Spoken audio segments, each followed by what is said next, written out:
नमस्कार साथियों, मैं हूं संजय नामदेव और आपका हमारे YouTube चैनल पर स्वागत है। आज हम माह अगस्त 2021 मासिक टेस्ट का कक्षा 11वीं विषय गणित का पेपर आपका जो पूरा सॉल्यूशन आपके बीच में लेकर आए हैं। समय 60 मिनट का है और सभी प्रश्न आपको अनिवार्य रूप से करना है।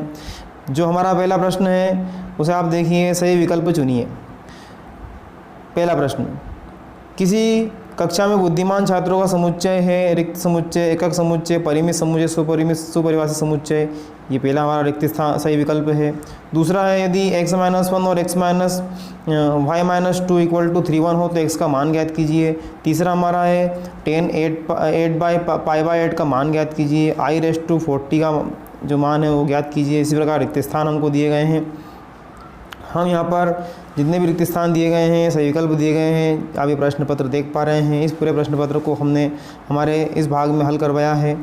देखिए, सही विकल्प चुनकर लिखिएगा। पहला प्रश्न है, उस प्रश्न का उत्तर यहाँ पर दिया गया है, सुपरिभाषित संग्रह नहीं है। मतलब किसी बुद्धिमान छात्र का जो समुच्चय है वो एक सुपरिभाषित संग्रह नहीं होगा। इस प्रकार दूसरे भाग में जो x का मान होगा वो होगा 4। ठीक है, यदि x-1 को 3 के बराबर रखेंगे तो 3 दूर जाएगा और 10 होकर के 4 उसका उत्तर आ जाएगा। इसी प्रकार 10π/8 का जो सी वाला उत्तर है √2 - 1 हो जाएगा और चौथे का हो जाएगा पहला i⁴, मतलब i की 4 का मान 1 होगा। इसके बाद आता है रिक्त स्थान की पूर्ति कीजिए।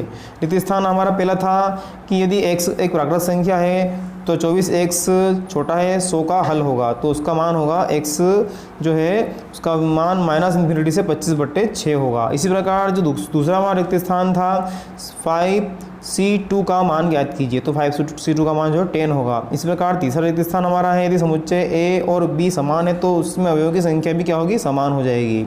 चौथा रिक्त स्थान है sin 15 डिग्री का मान क्या होगा, तो sin 15 डिग्री का मान होगा √3 - 1 के बटे में 2√2 हो जाएगा। इसके बाद में हमारा प्रश्न क्रमांक 3 है, जिसको हमने यहाँ पे हल किया है। प्रश्न क्रमांक हमारा 3 है, सम्मिश्र संख्या z = 1 + i√3 को ध्रुवीय रूप में निरूपित कीजिए। तो यहाँ पर जो 1 है उसको हमने यहाँ पर क्या मान लिया, r cos थीटा मान लिया है, और √3 को हमने यहाँ मान लिया r sin थीटा। समीकरण 1 और 2 नाम दे दिया। समीकरण 1 और समीकरण 2 जो है इनको हमने वर्ग करके जोड़ा है। वर्ग करके जोड़ेंगे तो LHS में LHS को जोड़ेंगे, RHS में RHS को वर्ग करके यहाँ पे जोड़ा गया है। तो 1 का स्क्वायर प्लस √3 का स्क्वायर, इधर r² cos² थीटा और r² sin² थीटा। तो 1 का स्क्वायर 1 हो जाएगा, √3 का स्क्वायर 3 हो जाएगा। यहाँ i² कॉमन लिया है तो अंदर बचा cos² प्लस sin थीटा। और cos² प्लस sin थीटा हम जानते हैं sin² theta plus cos² theta का मान 1 होता है, तो 1 हो जाएगा। तो यहाँ बचेगा 3 + 1 4 और r²। तो इस प्रकार r का मान हो जाएगा 2। समीकरण 1 से देखेंगे तो cos थीटा का मान 1/2 और sin थीटा का मान √3/2। और हम ये जानते हैं कि cos थीटा और sin थीटा का मान जब 1/2 √3/2 होता है तो होता है sin में भी और cos में भी π/3 वो होता है। π/3 मतलब 60 डिग्री का मान होता है। इस प्रकार से ध्रुवीय रूप का सूत्र हम लिख देते हैं, जो कि ध्रुवीय रूप इक्वल टू होता है r = cos theta plus i sin theta. तो पे r का मान 2 और थीटा का जो मान है π/3 हमको आया है ये रख देंगे। इस प्रकार से हमारा ध्रुवीय रूप में उसका उत्तर प्राप्त हो जाएगा। अगला प्रश्न हमारा है प्रश्न क्रमांक 4। प्रश्न क्रमांक 4 हमारा है, सिद्ध कीजिए कि sin 3 theta plus sin 2 theta minus sin x है, x के रूप में है, sin 3x sin 2x और sin x है, तो equal to 4 sin x cos x/2 और cos 3x/2 हमको ला करके दिखाना है। यहाँ पे हमने LHS ले लिया है। LHS में जो शुरू के पद को तो sin 3x ऐसे लिख दिया, लेकिन लास्ट के जो 2 पद हैं sin 2x - x में हमने यहाँ पे फार्मूला अप्लाई किया sin c - sin t का। साइड में हमने यहाँ पे रीजन लिखा, आप देख पा रहे हैं।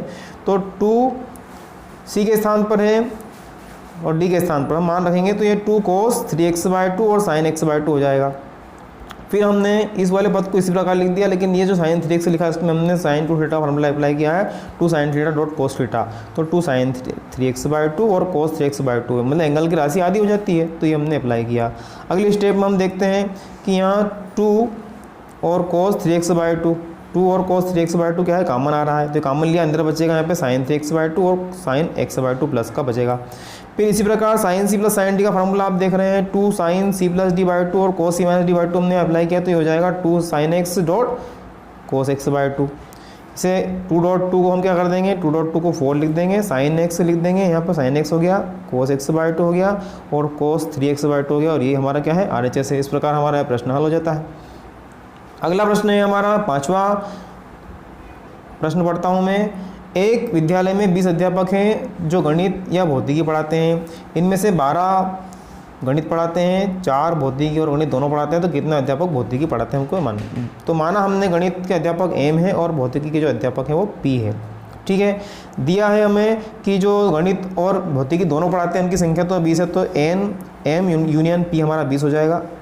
एन एम मतलब गणित के जो अध्यापक हैं वो 12 और इंटरसेक्शन इनका जो है एम इंटरसेक्शन पी जो है वो 4 हो जाएगा। हम जानते हैं सूत्र क्या है हमारा, सूत्र है एन एम यू पी मतलब इसका संघ equal to N M plus N P minus N intersection वाला पद हमारा जाएगा। यहाँ सूत्र में मान रख दिया है और एन पी को हमने सेव किया तो हमको एन पी का जो मान है वो 12 प्राप्त हो जाता है। इस प्रकार हम लिख देंगे कि अतः भौतिकी के जो अध्यापक होंगे उनकी संख्या होगी 12। अगला हमारा प्रश्न है प्रश्न क्रमांक 6, इलाहाबाद शब्द के अक्षरों से बनने वाले क्रमचिह्नों की संख्या ज्ञात कीजिए। यहाँ इलाहाबाद शब्द की अगर हम बात करें तो इलाहाबाद शब्द में के कुल 9 अक्षर हैं, जिनमें ए जो है कितनी बार आता है, 4 बार आता है, एल आता है 2 बार, शेष अक्षर 1 बार आते हैं। तो अब इष्ट 19 हमारा हो जाएगा 9 फैक्टोरियल 9 कुल अक्षर बट्टे में 4 बार इलाहाबाद ए आया है और 2 बार हमारा एल आया है, तो बट्टे में फैक्टोरियल 4 और फैक्टोरियल 2। इसे हम हल करेंगे, आप देख पा रहे हैं इस प्रकार इसको हल करेंगे। हल करने पर इसका उत्तर आ जाएगा 7560। इस प्रकार साथियों हमारा जो पेपर गणित का है, गणित कक्षा 11वीं गणित पूर्ण होता है। यदि आप चैनल पर नए हैं तो हमारे चैनल को लाइक सब्सक्राइब कीजिए और इस प्रश्न को जो हमने हल कराए हैं पेपर को आप देख कर अपना पूरा पेपर हल कर पाएंगे।